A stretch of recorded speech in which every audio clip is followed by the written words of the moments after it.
Sejam todos bem-vindos para o projeto de História Oral Memórias do Mestre. Hoje, tema 2, com o mestre Gil Velho, um dos fundadores do Grupo Senzala. Ele que está recobrando suas memórias, compartilhando conosco suas experiências, vivências. Ele que atualmente tem 71 anos de idade e já percorreu aí o mundo com a capoeira. E para quem não me conhece, sou Jefferson Dias, conhecido na capoeira como Contramestre Biriba, aluno do mestre Renato Maluco, Grupo Senzala, Centro Cultural Senzala de Capoeira aqui em Roraima. Ajude a compartilhar o meu perfil do Instagram para que a família capoeira aumente e tenha acesso a todos esses conhecimentos compartilhados. E também acesse e conheça a minha página do Facebook, Biriba Capoeira Roraima. Lá compartilho sempre conteúdos dentro do campo de políticas culturais, direitos culturais, que contribui para o desenvolvimento, fortalecimento e a valorização da nossa capoeira de modo geral. Bem-vindos! Aguardando a entrada do mestre Gil Velho.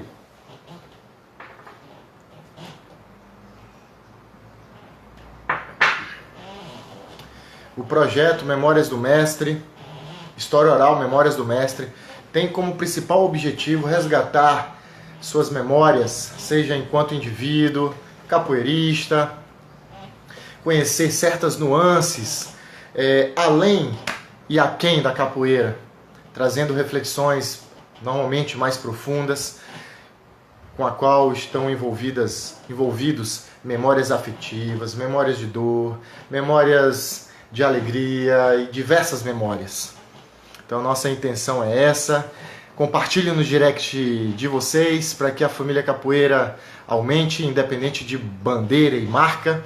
E acredito que toda vez que conseguimos valorizar as memórias dos nossos mestres e mestras de capoeira no mundo, a gente consegue guardar um pouquinho desse tesouro que são os saberes por meio dessas referências no universo da capoeira. Boa tarde.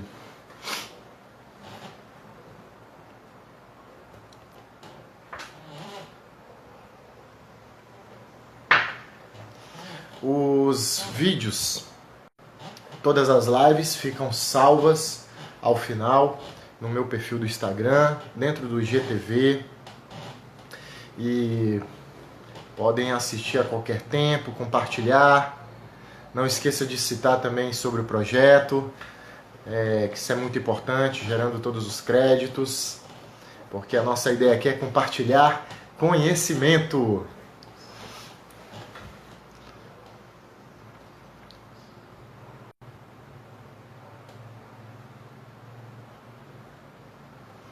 E você? Já fez algo do tipo com o seu mestre ou mestra de capoeira? Lanço aí o desafio, hein? Façam essas experiências. Registre as memórias dos mestres e mestras de vocês. Nós temos que nos apropriar disso, dessas tecnologias, para a gente guardar no tempo todos esses saberes. É importante para o desenvolvimento da capoeira.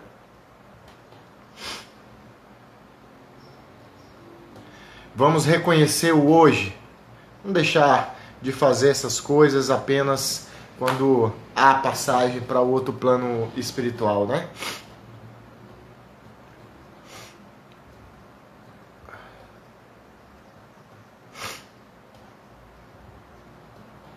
Temos muito o que fazer, construir e desenvolver para o fortalecimento da nossa capoeira no Brasil e internacional.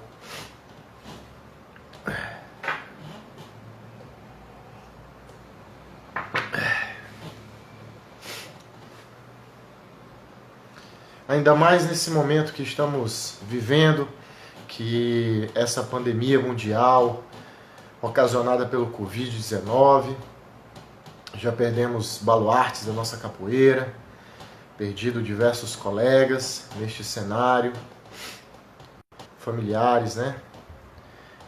Temos que ter um sentimento de solidariedade para todos estes essas pessoas que no Brasil já alcançam mais de 80 mil pessoas.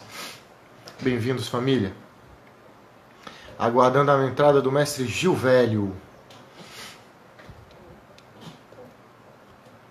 E maior é Deus, pequeno sou eu. O que tenho foi Deus que me deu. Na rodada capoeira, haha. Grande, pequeno sou eu. Já dizia o saudoso mestre Pastinha.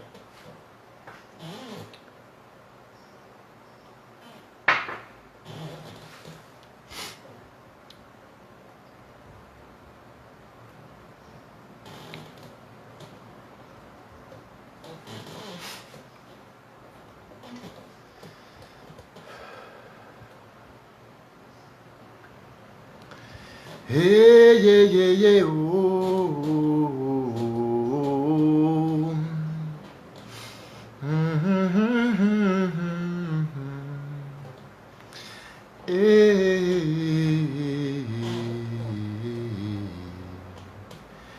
Bem-vindo, família. Hey, hey, hey. Oh, oh, oh, oh.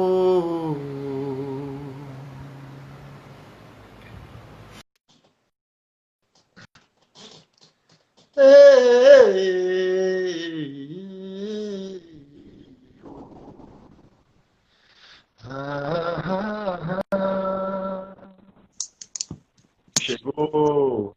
Aí, mestre. Aí tá bom assim?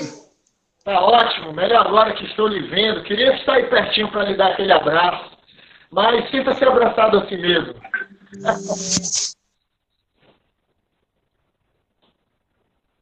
Tá me ouvindo, mestre?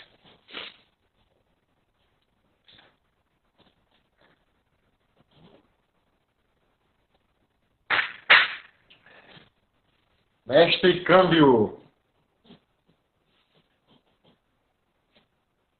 A internet deu uma oscilada aqui agora, mas na minha aqui tá normal.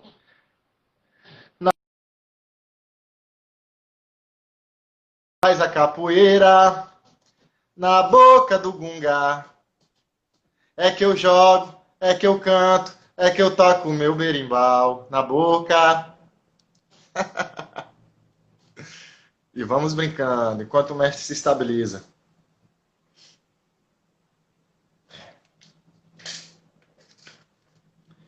Enquanto o mestre não entra, nesta live em específico, quero divulgar aqui um projeto com o qual eu também sou autor, que é o nosso CD da Salvaguarda da Capoeira de Roraima.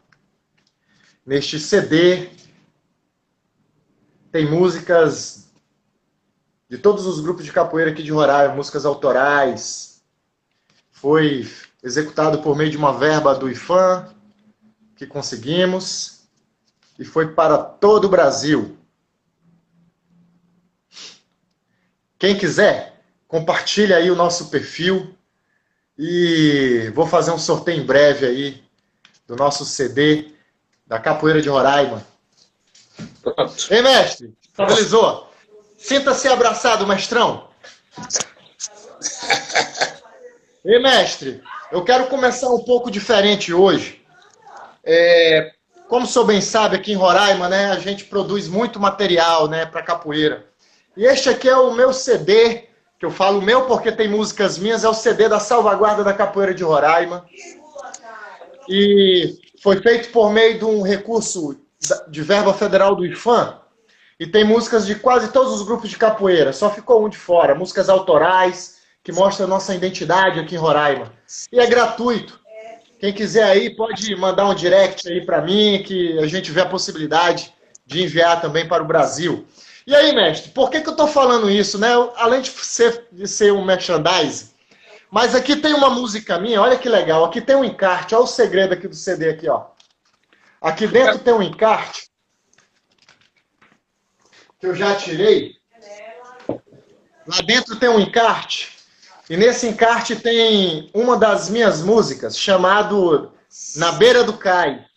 E eu vou começar nosso jogo de memória cantando 2 estrofes dessa música minha para o senhor, hein?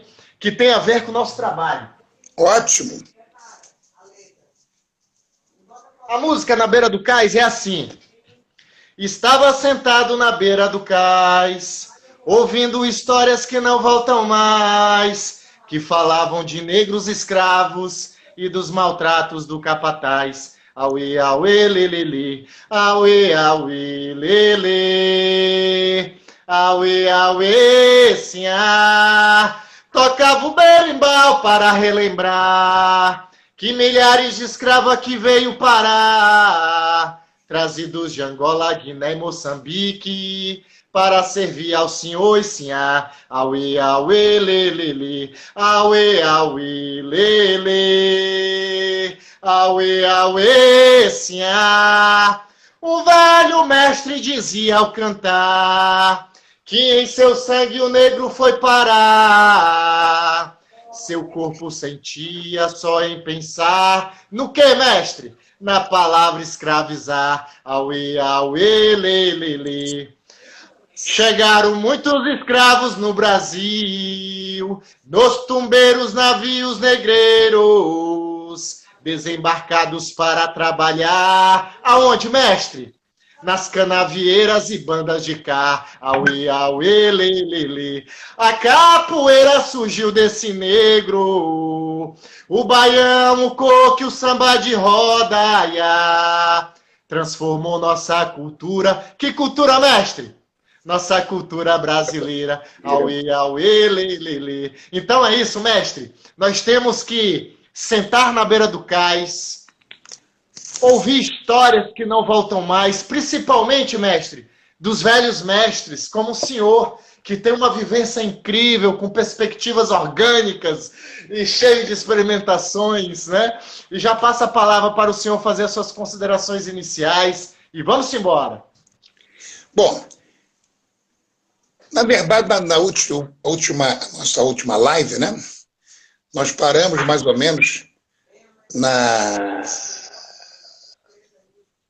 minha recordação. Quando o senhor deu baixa no exército. Isso. É a década de 60. Isso. Eu quero Estava colocar... no seu auge corpóreo. Exatamente. A década de 60, para mim, tem uma representação muito forte, não só para mim, mas pelo contexto, inclusive, que nós vivemos até hoje.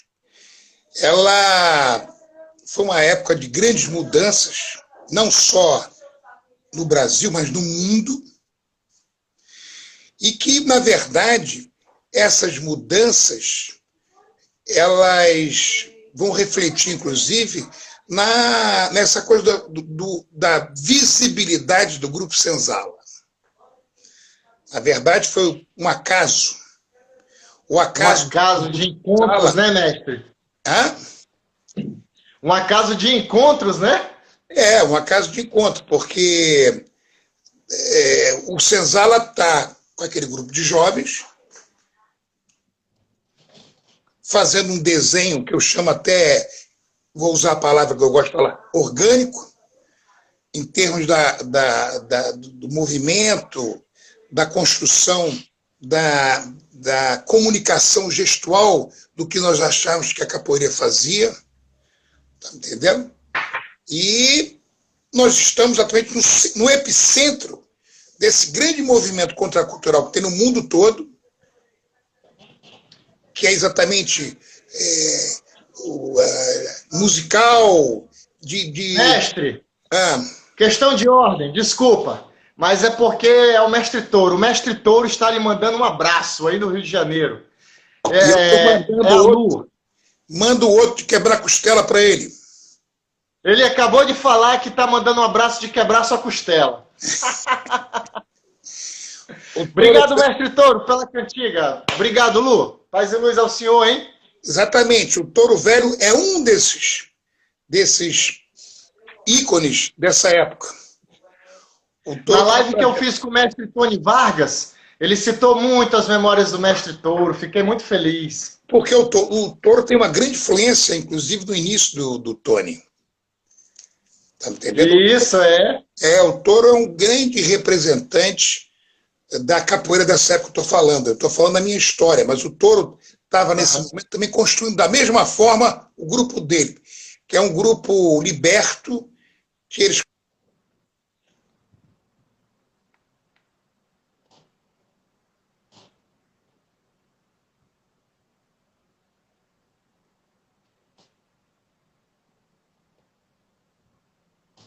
A internet deu uma parada aqui, vamos esperar. Aí, voltou.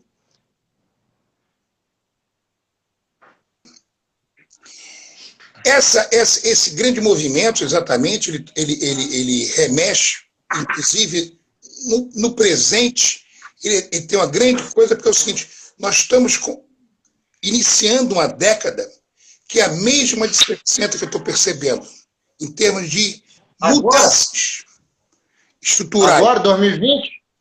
2020 é a época exatamente da grande... Você está fazendo uma comparação. Exatamente. Ela inicia exatamente como iniciou a década de 60. A diferença é... Por quê? Por que essa sua percepção? Explica melhor. Houve no próprio sistema mesmo, nós estamos falando geral, houve uma grande pergunta do que ele e ela naquela década. Então,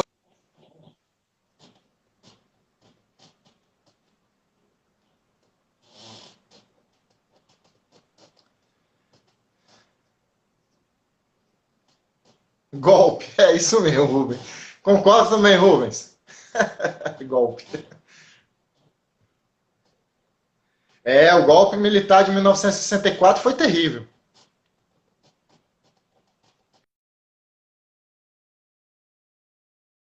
Um golpe viral e visível. Acabou saindo o mestre. Eu acho que ele recebeu alguma ligação.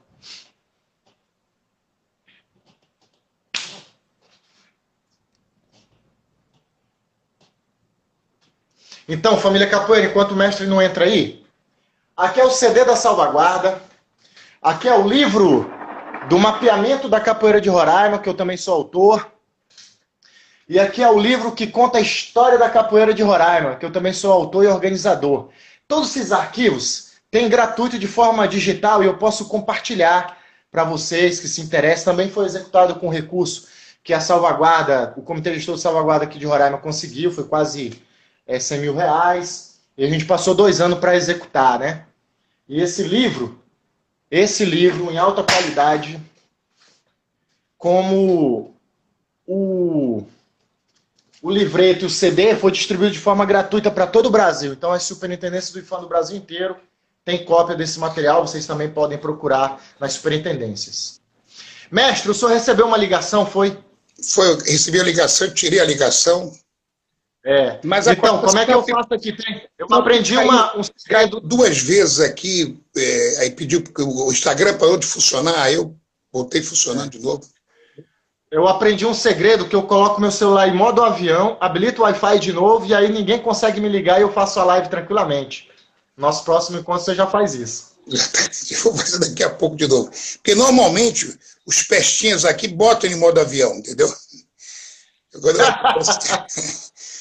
Agora, quer dizer, então essa comparação é interessante, porque o Senzala aparece exatamente por causa dessa mudança. Nós vamos ter uma grande revolução em todos os níveis, paz e amor, não sei o quê. Houve uma quebra no sistema, mas acontece que a diferença, que eu acho que não vai acontecer agora, é que na década de 60 isso aconteceu, Senzala aparece, a capoeira entra num sistema de massificação, porque na década de 70 esse mesmo sistema neoliberal aparece com força e aproveita tudo isso e reorganiza e coloca isso como consumo na década de 70.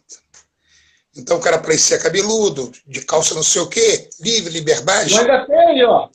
Exatamente. Não nasci nessa década, não, mas está aí ainda. Então, rapidamente, o sistema liberal, ele absorve isso tudo e faz isso negócio, consumo, entendeu? O que foi a entrada. Essa foi a grande, mas foi uma deixa. Houve uma mudança de muita coisa. Então, eu vivencio isso. Eu sou paraquedista exatamente nessa época.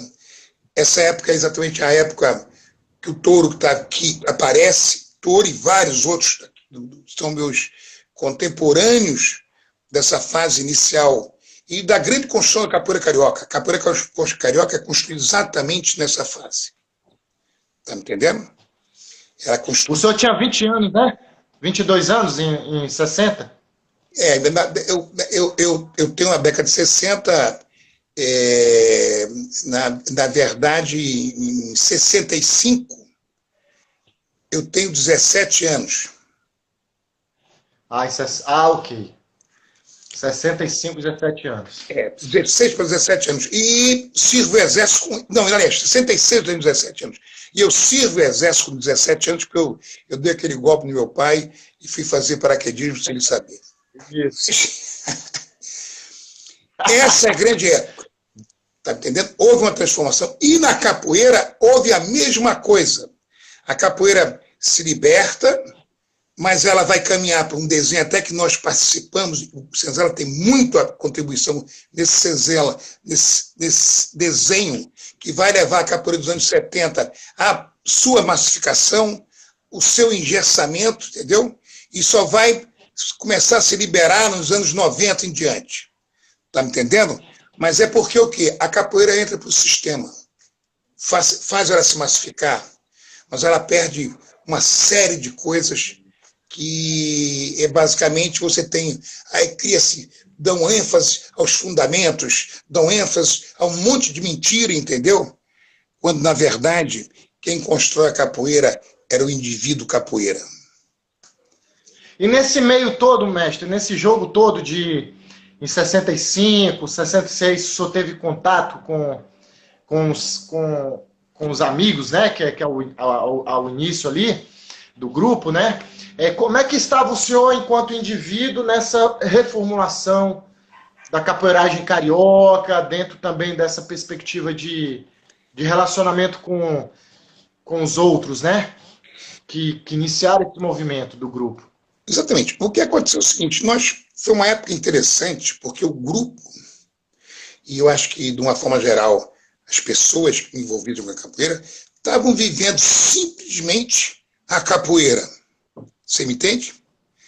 Nós não tínhamos ainda, na época, nada com base em comércio de capoeira. Era uma capoeira, quer dizer, não havia nem esse discurso, não existia uma ideologia disso. Essa ideologia é uma coisa que vai marcar principalmente a década de 70. Você está me entendendo? Ok. A grande comercialização, para você ter uma ideia, o Bimba chega aqui em 69, muito decepcionado, em 69, num congresso que teve ali em Marechal Hermes, na base do meu antigo quartel paraquedista, ali nos Afonsos, feito pelo pessoal da Aeronáutica, que fizeram um congresso lá de capoeira, que é um troço interessante naquela época, em plena ditadura militar, de um congresso de capoeira, em que você vê um Bimba chateado, muito chateado com toda a história que ele fez da capoeira, inclusive em Salvador, entendeu? Porque logo depois, não vai dar 2 anos dali, ele sai para Goiânia, lá para Goiás, e lá morre. Está me entendendo? Por quê? Porque o eixo já estava se tornando o eixo Rio-São Paulo da capoeira, entendeu? Toda a história construída na década de 30, que deu a Salvador essa luz da capoeira, inclusive nessa perspectiva moderna, ela acaba nos anos 60, na verdade. O que se começou a colocar são as histórias. O Bimba é lembrado como um grande mestre, até para os seus alunos, mas ninguém ajudou o Bimba em droga nenhuma, como pastinha, etc, etc, etc. Você está me entendendo? Sim. Vai me lembrar até um mestre que teve aí, e aí o Touro aqui está presente, o Arthur Emílio, que foi um cara de sucesso, que foi um cara que, inclusive, trouxe a capoeira baiana para a Zona Norte, na década de 50, no início da década de 50, fez sucesso, foi o primeiro cara, inclusive, a ir para a África, porque ele estava no Rio de Janeiro, tá me entendendo? Fez um sucesso enorme. Uhum. Ele não era nem de Salvador, era ali do sul da Bahia. Então, o Arthur Emílio, no final, ele ficava decepcionado, porque ele não perdeu aquilo tudo, vinha perdendo. Engraçado, quem é que o Touro está aqui presente? Foi o mestre Touro, com alguns amigos que no final da vida dele ajudou, colocava, pagava um apartamento para ele, pagava a questão da... Ele usava fraldas, esse troço todo, foi um touro, pessoa que nunca se envaideceu, se disse que era ele que fez isso ou aquela pessoa, entendeu? Isso é a capoeira pós a década de 60. Ei, mestre, tenho duas perguntas aqui que está bem pertinente dentro dessa sua memória, né, dessa sua perspectiva. A primeira eu vou fazer a seguinte. A gente sabe que em 64 houve o golpe militar, né? Eu também estava servindo o quartel, né? O senhor foi servir em 65, né? 66. 66. E aí a pergunta do mestre Buzina é o seguinte. O senhor falou que a capoeira estava entrando no outro nível, que era o nível da comercialização.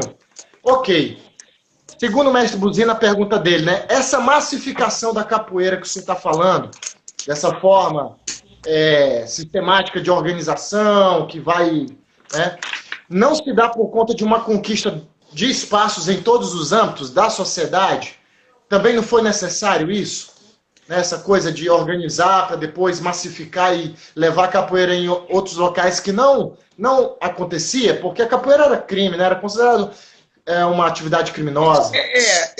Você tem razão. Isso, lógico, é a história de se não tivesse isso, a capoeira talvez não tivesse nem aí. Mas acontece que essa massificação não foi uma coisa programada, entendeu o que eu estou dizendo? Ah, sim. Da mesma forma... É natural. Nós vivenciamos... Eu estou relatando agora o que eu vi acontecer. E isso, as suas memórias. Quando nós começamos, estourou o Grupo Senzala, começamos a ter 100 alunos, a classe média toda, as mulheres entrando na capoeira, nós não tínhamos nem noção do que estava de fato acontecendo. Está me entendendo? A tal ponto que elementos que vêm compor o Senzala após a década de 70, como Camisinha, que chegou aqui e encontrou a estrutura já pronta. Está me entendendo? Eles não fizeram parte da década de 60, que até porque Camisinha era bem garoto na década de 60. Você me entende? E pegou uma estrutura pronta, não só de interações, porque o grupo tinha uma relação também muito forte. Para ter uma ideia, na década de 60, o Grupo Senzala tem música até de Aldir Blanc, tem participações de Paulinho da Viola.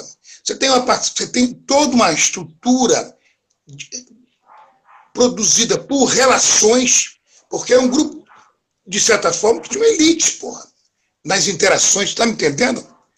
Isso é, lógico, isso conta, mas essa coisa aconteceu e o grupo estava completamente sem noção do que estava acontecendo, a tal ponto que os grandes louros dessa fase do Grupo Senzala, no próprio grupo, foi absorvido pelas pessoas que quase nem participaram disso.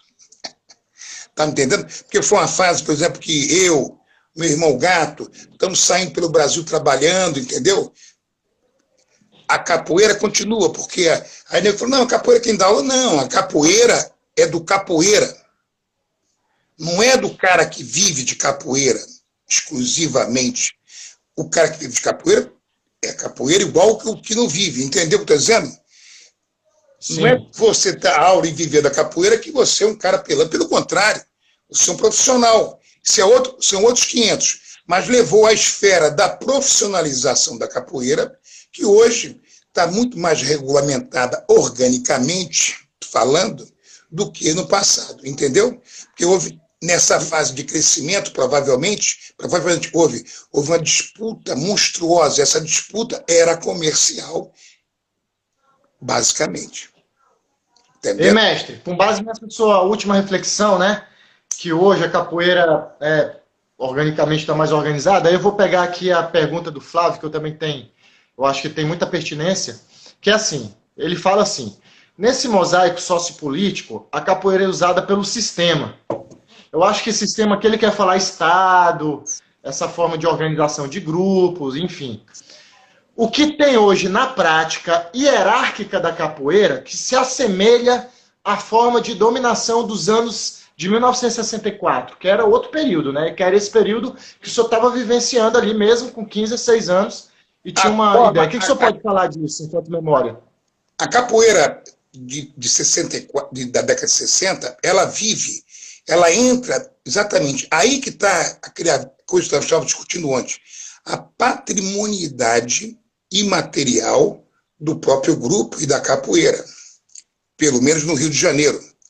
A capoeira, ela se envolve, ela tem uma ligação, basicamente, ela é envolvida na grande revolução cultural daquele momento, que ninguém sabia.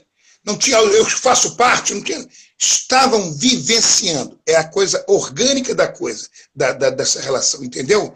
Essa que é a grande organicidade. E aí que está os registros da imaterialidade, entendeu? Basta ir atrás, porque eles são invisíveis. Está me entendendo? É nessa conjugação. E o próprio grupo, eu estou falando por mim, na vivência do grupo, ele tem exatamente, ele vive isso, sem ter noção, porque ninguém imaginava, estamos fazendo isso, porque aí eu vou passar para isso, vou galgar, vou ser isso, vou ser o mestre, vou ter alunos. Ninguém nem imaginava isso. De repente, você começou a dar aula em quantidade, porque o grupo treinava sempre em conjunto. As pessoas eram alunos do próprio grupo, o grupo se misturava, um grupo sem mestre, entendeu? E aí, essa coisa foi evoluindo, e ao mesmo tempo você está vendo no contexto que isso é tudo envolvido, entendeu? Você está vivenciando, e de uma forma muito boa que eu achei, que foi a fase mais orgânica do Grupo Senzala, é a sua gênese. Está me entendendo? O que fez esse grupo está até hoje aqui, porque o Grupo Senzala, provavelmente, como poucos grupos, é o único grupo que não tem dono. É um grupo de pessoas. Está me entendendo? Porque grupo não tem dono. Eu acho que é por aí. Interessante, mestre. Maravilha de reflexão. Ei, mestre, e o senhor com 17, 18 anos, né, 66, 67, o senhor já tinha entrado na universidade, não? Eu entrei na universidade com 18 anos de idade. Depois que deu baixa no quartel. Isso. E aí eu levo para a PUC a capoeira, na PUC Rio. E qual curso de formação que o senhor vai fazer? Eu entrei para engenharia e me meti depois na geografia. Sou geógrafo. Entendeu? Certo. Sou geógrafo. Okay, mas aí o senhor vai fazer geografia na PUC, e aí o senhor já tinha uma vivência dentro da capoeira com essa turma orgânica, digamos assim, vou usar essa expressão seguindo sua fala. E o senhor vai levar esse movimento para a PUC também? Logo na sequência, entrou, já inseriu? O sindicato no início participou, eu levanto na PUC, eu como estudante, e a PUC é interessante naquela época. A PUC, na verdade, era um espaço do Rio Universitário que se contrapunha à ditadura. É mesmo, mestre? Exatamente. Ali que começa, é na PUC Rio, que começa a primeira associação de bairros. Está me entendendo? É na Gávea, da PUC Rio. O pessoal... isso é muito interessante colocar aqui, porque eu vou voltar, eu vou sair da PUC, eu vou passar uns 18, 19 anos trabalhando fora, e depois eu volto e vou retornar a brigar por isso que nós tínhamos perdido na PUC do início. Depois eu explico. Que eu vou fazer, de fato, um grupo. Então, eu comecei a dar aula lá, trabalhando, e me dediquei à geografia, estudava coisas em grupos e tal, saía, e tive minha turma de capoeira, que era formada por professores, estudantes e funcionários da PUC. Nesse tempo, a maior parte dos funcionários... Não tinha capoeira lá ainda. Não tinha capoeira na PUC nesse momento. Não. Aí nós fizemos isso e, ao mesmo tempo, os funcionários da PUC eram de uma área que é hoje é da PUC, que chamava-se Parque Proletariado da Gávea. Era uma favela, bem organizada, inclusive, que era em função do pessoal que foi das fábricas ali da Gávea, porque a Gávea no Rio era uma antiga área fabril, entendeu? Como foi também o Horto no Jardim Botânico. Bom, e aí esses funcionários trabalhavam. Então, essa estrutura era interessante, porque eu vivia 24 horas da PUC, fazia estágio, não sei o quê, tinha capoeira. Para você ter uma ideia, mais da metade dos meus alunos nem pagavam, muito mais. E eu comprei meu primeiro Fusca Zero 1200 com o dinheiro da capoeira. E juntava dinheiro. Que cor era, mestre? Qual era a cor do Fusca? Eu tinha uma namorada que juntava lá quem pagava. Tá me entendendo? E eu dava uma aula por dia só. Tá me entendendo? E qual era a cor do Fusca? Era um Fusca amarelo. Eita, igual a Brasília Amarela dos Mamonas Assassinos. Não, aquela banda. O primeiro era azul, depois eu comprei um 1300 amarelo, mas o primeiro era um 1200, fazia uns 25 a 30 km com litro. Lembro até hoje disso. Tá? Ei, mestre, e depois que o senhor entrou na universidade, quanto tempo depois foi criada essa turma de capoeira na PUC? Só para a gente entender assim, o processo. Nessa turma, depois de mim? Bom. Não, depois que você entrou para fazer... Basicamente na mesma hora. Porque, na verdade, eu comecei um pouco antes com o Gato, dando uma aula lá. Aí, quase no mesmo ano, eu entrei para a PUC. E continuei, o Gato foi para outro lugar. Eu comecei, no início, estava eu e Gato no início. Mas não tinha essa estrutura. Depois eu peguei, aí era obrigado a ter educação física pela ditadura militar, tá me entendendo? E tinha, igual uma matéria que tinha não sei o que, moral e cívica, não sei o que, moral e... educação moral e cívica. Era obrigado, entendeu? Aí eu escolhi, e a PUC essa PUC Rio, naquela época, só tinha um ginásio, e eu escolhi a quadra externa que chovia, porque eu sabia que ia ter menos disputa do pessoal lá pela quadra externa. E aí fiquei com a quadra externa. A tal ponto que eu saio, quando eu me formei e estava fazendo mestrado e tal, e tinha coisa, eu peguei o Garrincha com 16 anos de idade e entreguei... Calma aí, antes do senhor terminar o curso de Geografia, o senhor pegou o Garrincha? Eu peguei o Garrincha, quando acabei o curso, acabando o curso, eu peguei o Garrincha, ele começou a treinar comigo lá, me ajudando e tal, não sei o quê. Garrincha tinha 16 anos de idade, mal sabia tocar berimbau. E aqueles meus alunos todos ensinaram ele a dar aula, ajudaram, mantiveram ele, porque o Garrincha era um cara de uma comunidade carente, da Santa Marta, entendeu? Aí o Garrincha pegou, fez naquela época, hoje é supletivo, sei lá, mas naquele tempo fez o artigo 99 com a mãe, com a sogra do Gato, que tinha uma escola de particular, não sei o que ele fez lá, ele se formou em Educação Física e tornou-se depois professor oficial de Educação Física de capoeira da PUC. Nossa, aqui ele falou. Garrincha fez uma reviravolta, hein? Exatamente, porque ele estava num centro, na PUC do Rio, que era um centro que você conhece o juiz, conhece o artista, você conhece o advogado, entendeu? E ali Garrincha fez a vida dele. E ali o Garrincha vai pescar o sorriso. Porque se não fosse isso, provavelmente Garrincha era nosso mascote e tal, não sei o quê, mas a capoeira criou aquele boom, ele ia ficar até de fora com um sorriso. Sabe entendendo? Sacou? Com certeza. E eu não já tinha percebido. E eu não fiz isso pensando nisso. Isso foi organicamente feito. Você me entende? Quando chamaram o Camisinha, que o Garrincha era até mais velho, chamaram o Camisinha porque ele era irmão do Camisa Roxa. Tá me entendendo? Aí o Camisinha, coisa. E o Garrincha teve que se virar. Você me entende? A história do Garrincha é interessante porque foi essa base. E eu vou retornar a PUC uns 18, 19 anos depois, para ser professor. Tá? Calma aí, não acelera não. Eu vou dizer isso depois. Dá uma carimbada nesse seu charuto aí que eu vou fazer outra pergunta. E eu vou aqui no café, ó. Charuto não, isso aí é... Cachimbo. Cachimbo. Hein, mestre? Vamos voltar nesses 4. Foi 4 anos o curso do senhor de geografia ou 5 anos? 4. Eu fiz isso, fiz um Fala mestrado. um pouco. Fiz um mestrado. Tá.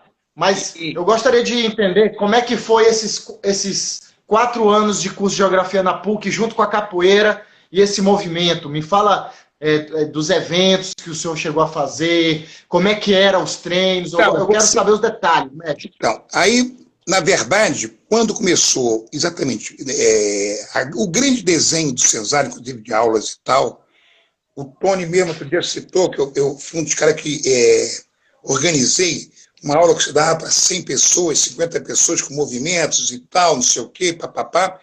Eu comecei isso até com o gato, porque começou a ter muita gente, e você tinha que ensinar o pessoal novo, com o velho, todo mundo junto. Tá me entendendo? Ok, mas eu queria entender por que o senhor fala desenho do Grupo Senzala. Eu queria que o senhor deixasse uma reflexão sobre isso. O que é o desenho do Grupo Senzala para dar aula nesse tempo aí? O desenho do Grupo Senzala, ele vem exatamente do grande design que o Senzala fez.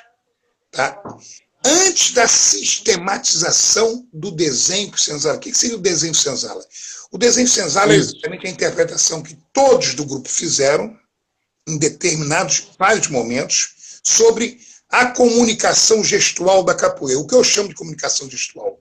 A comunicação gestual é o que você faz no jogo, são os golpes, são isso. É o falar. Você fala com o corpo. Tá entendendo? A capoeira é isso, como é uma dança, como é qualquer coisa. Até você pegar uma luta marcial é uma comunicação gestual, entendeu? É por gestos que você se comunica. Tá me entendendo? A capoeira, na minha perspectiva, era exatamente isso. Qual foi a coisa perdida que a capoeira teve? Por exemplo, da diferença da capoeira que eu chamo super orgânica, como é das maltas de capoeiras do século XIX. É quando você sistematiza, você cria métodos que são copiados e você, então, tira o indivíduo da jogada. O indivíduo é um mero repetidor do que você está colocando. Isso é uma pedagogia contrária ao grande liberto Paulo Freire, que fala o contrário, que a pedagogia, você não ensina, você estimula a pessoa a botar para fora o que sabe. Entendeu? Porque o teu aprendizado é feito quando você existe dentro de você, então você tem os seus sensores corporais. Eles estão lendo essa segunda dimensão onde nós vivemos, e elas vão ler. Então são seus sensores que leem, jogam para dentro, você interpreta e joga para fora, e responde. Está me entendendo? Isso é uma arte. Talvez a comunicação gestual seja uma forma impressionante de comunicação. Porque então, quando o senhor fala desenho do Grupo Senzala, é justamente porque ele foi formatado, não formatado, ele foi movimentado sem uma sistematização, ele foi de forma natural. Pelas percepções individuais, que em unicidade deu um quadro de desenho. Okay. Isso isso foi interessantíssimo. Esse desenho, então, aparece de tal ordem que, por exemplo, a exibição, o concurso do Berimbau de Ouro, foram 3, o primeiro, e nós ganhamos os 3 seguidas, ela mostrou o seguinte: não era um desenho de luta, uma competição de luta, era pelo contrário, de performance do grupo. Tocar, jogar, o grupo apareceu com um desenho que era completamente diferente de todos, inclusive do desenho baiano. Está me entendendo? Aquilo surpreendeu.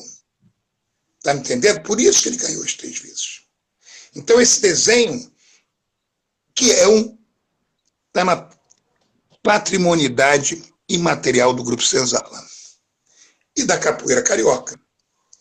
Está me entendendo? E isso vai contribuir para, de repente, quando vocês se encontrarem com uma turma de mais de 100 alunos na PUC, isso vai ajudar a criar esse cenário da capoeira de forma... Aí, na verdade, nós vamos começar a se virar, porque você está começando a ter uma aula, e você não sabia como organizar essa aula formal. Então, ela começou com uma certa formalidade, você fazia o pessoal todo se movimentando de ginga. A ginástica era isso, você começava na ginástica já com a capoeira.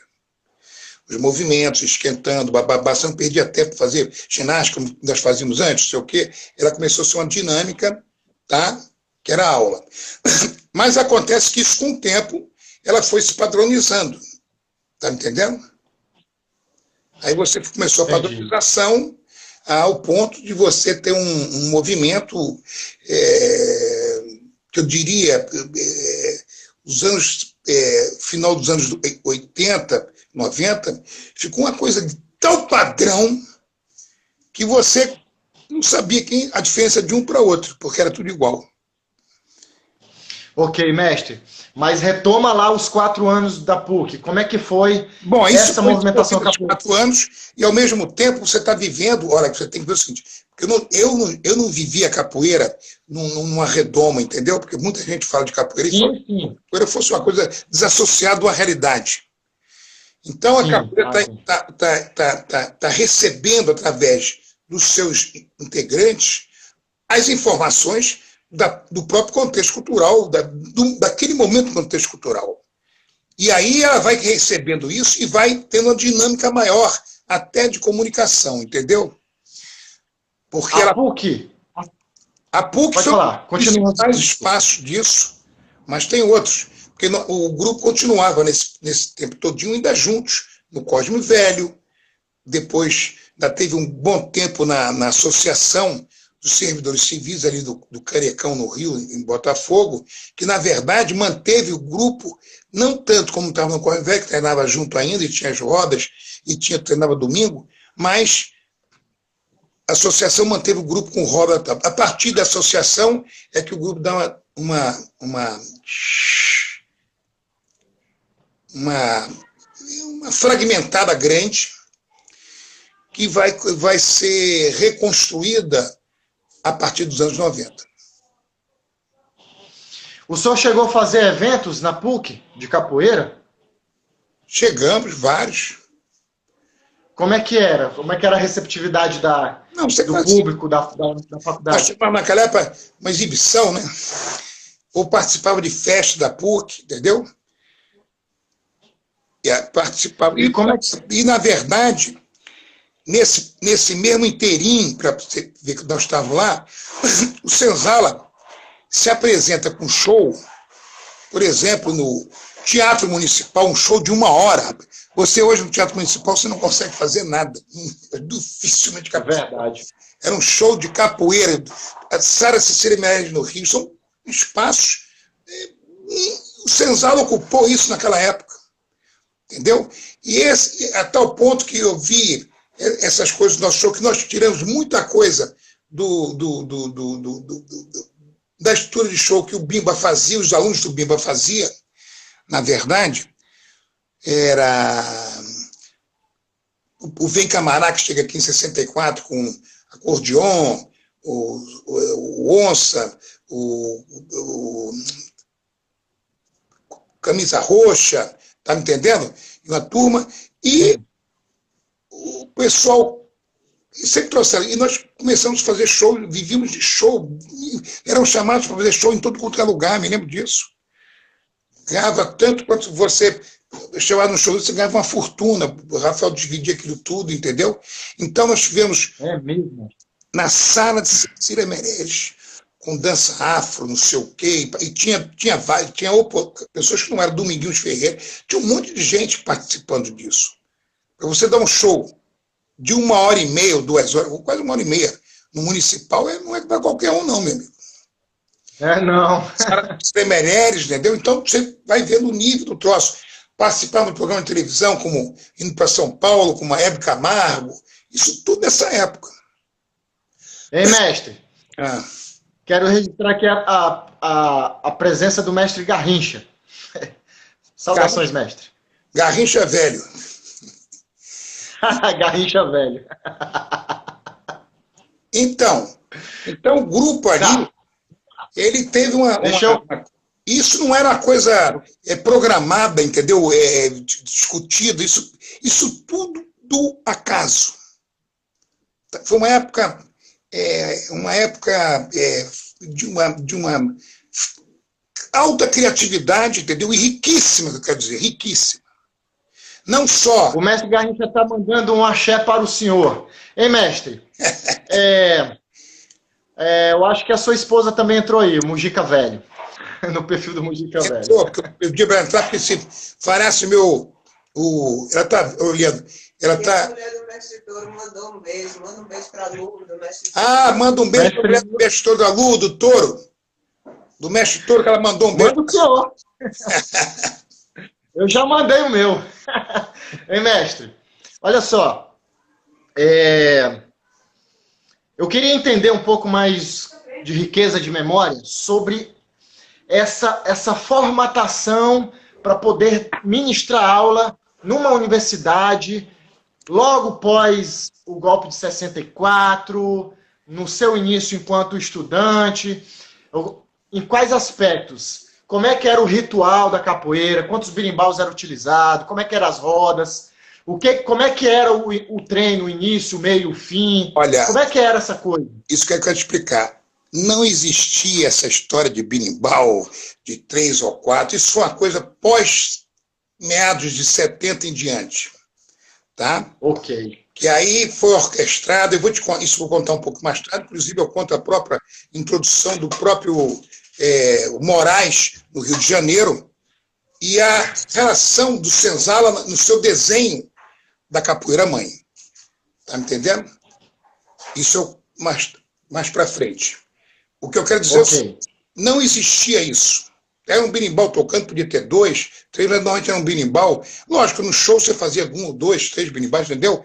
Mas não tinha essa preocupação, que isso foi uma construção exatamente da época da massificação da capoeira, que você está precisando de pseudo-identidades, entendeu? Para criar coisa e tal, que você sabe. São esses malditos fundamentos que nunca existiram. Ei, mestre, o velho Ripper também está te mandando um abraço. Está na área. O Ripper velho. O Ripper é um grande... Ripper velho. O Ripper é meu companheiro. O Ripper é um dos primeiros surfistas do Brasil, sabia? É mesmo? Olha aí, meu amigo. Sinta-se abraçado, hein? Então, mestre, e qual toque vocês utilizavam para fazer a roda lá nesse momento da PUC ali? Tinha nome de toque? Era o quê? Regional de Bimba? São Bento Grande de Angola? Como é que era? Não tinha isso. Isso não existia. Nós tocávamos a capoeira. Aliás, o Bimba era bem simples. O Bimba tocava um birimbau, ele sozinho, tinha um pandeiro. Tá me entendendo? Nem a tabaque tinha. Agora tinha as pastoras que respondiam o coro. Isso na estrutura dele. Lá embaixo, nós não tínhamos. Nós levamos um tempão para ter birimbau na roda. Tá me entendendo? Tem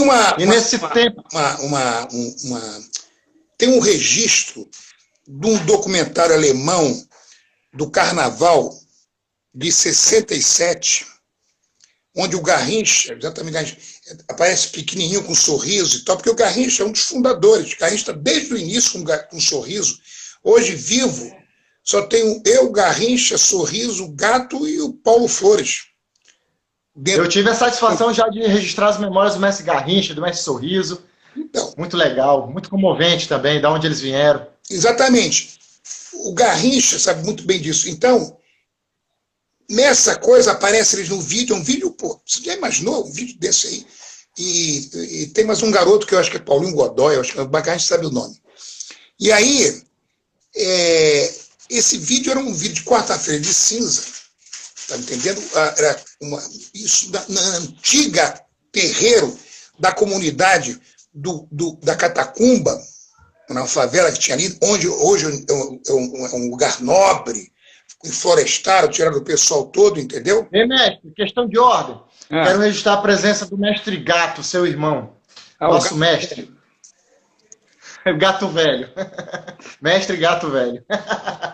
Então, e nesse registro, você vê no terreiro aquela garotada que hoje deve estar com uns 70 anos, todo mundo, Cara, todo o morro, porque onde é hoje um parque de tênis, não sei o quê, é o terreiro deles de brincar, jogar futebol, brincar de troço. Então tá aquela garotada enorme sentada, olhando, e nós lá. Foi a primeira vez na minha vida que eu vi um tal de quentinha, porque o pessoal serviu almoço lá, trazia isso, e nós nem sabíamos disso. E isso tem mais de 50 anos. Tá? Ei, mestre, eu quero fazer uma pergunta bem nesse momento, porque é o seguinte, eu registrei as memórias do mestre Gato, do mestre Garrincha, estou registrando do mestre Paulo Flores, né? Inclusive amanhã tenho mais um encontro com ele, do mestre Sorriso, dos mais velhos do grupo, né? E todos citaram essa apresentação que vocês fizeram no Morro da Catacumba.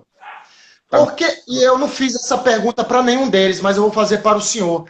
Por que essa apresentação ela se tornou tão importante e marcante na vida de vocês, ao ponto de vocês replicarem isso, mesmo com a idade de vocês de 70 anos, 65, sendo que nas experiências de vida de vocês, dentro da capoeira e fora, existiram muitos outros eventos, muitos outros contextos importantes. Mas por que, especificamente, essa apresentação do Morro da Catacumba se torna diferenciada nessa questão de memórias como recorte? Me explica na sua perspectiva, por Primeiro, gentileza. é o seguinte, esse registro ele vai ser visto de novo por nós uns 20 ou 30 anos depois. Porque ele estava perdido. Isso era uma televisão alemã, naquele tempo você gravava, era filme, né? Era filme. O mestre Gato está dizendo... Isso foi resgatado que foi pelo Paulo... O mestre... Paulo... Ei, mestre. O mestre Gato está dizendo que foi numa quarta-feira de cinzas em 1967. Exatamente, quarta-feira de cinza. O peixinho nem aparece porque não acordou. Tá me entendendo? Tá o Itamar com o Boca.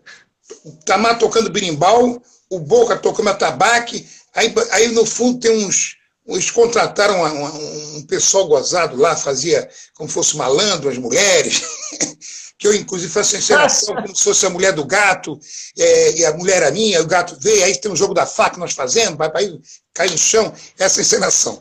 E é isso mesmo. Então, por isso, o valor disso, tá, em primeiro lugar, é um registro, na época que quase ninguém tinha nada para filmar. E é uma alemã. E vou lhe mostrar uma coisa, a importância, falando sobre a patrimonialidade material. Esse registro, agora que eu estou falando, é de um valor do patrimônio material enorme, porque ele registrou, primeiro, registrou uma cena que não existe mais, a favela da Catacumba, o terreiro, as mudanças que foram feitas, inclusive, pós-ditadura, na questão urbana do Rio, afastando as pessoas dessas áreas todinhas, de vários lugares, mandando lá para a Cidade de Deus. Está me entendendo? Outra. Sim. A importância que tinha o Senzala de ser chamado para fazer uma apresentação sobre uma característica carioca. Representava o carnaval carioca. E eles filmaram várias coisas, dentre essas, a nossa capoeira. Tá me entendendo? O mestre Gato está reforçando esse argumento muito importante, que aí agora eu já tenho duas perspectivas. O mestre Gato está dizendo que ela também vai se tornar importante por justamente ter sido registrado por uma TV alemã, que é isso que o senhor está falando aí. E que característica carioca é esta que o senhor está falando? É a favela, com a festa popular? É o momento sociocultural carioca. Ele é registrado física, quer dizer, imaterialmente ele é registrado, entendeu? Nós estamos exatamente numa cena que dificilmente existe. É uma cena num terreiro simbólico, era uma grande roda, com milhares de pessoas, era muita gente ali, que chamaram para colocar lá. A favela ao fundo hoje é um parque, todo florestado, reflorestado, entendeu? Nós estamos exatamente na área que hoje é nobre, que o pessoal faz flu-flu, andando bicicletinha de coisa e tal, jogando tênis, jogando futebol americano, e coisinha, pedaladinhos, tá me entendendo? Ali nós estávamos. Eu Eu assisti dezenas de vezes esse registro. Eu quero deixar registrado aqui que o mestre Gato disse que aparece o jogo de faca entre o senhor e ele, a cintura despesada com preguiça e o mestre Gato, o jogo do dinheiro e o Cláudio Danadinho e outros. E vamos para o segundo jogo, que só tem 5 segundos para finalizar essa primeira hora. Retoma aí, reacende seu cachimbo, que eu vou abastecer meu café aqui, mestre.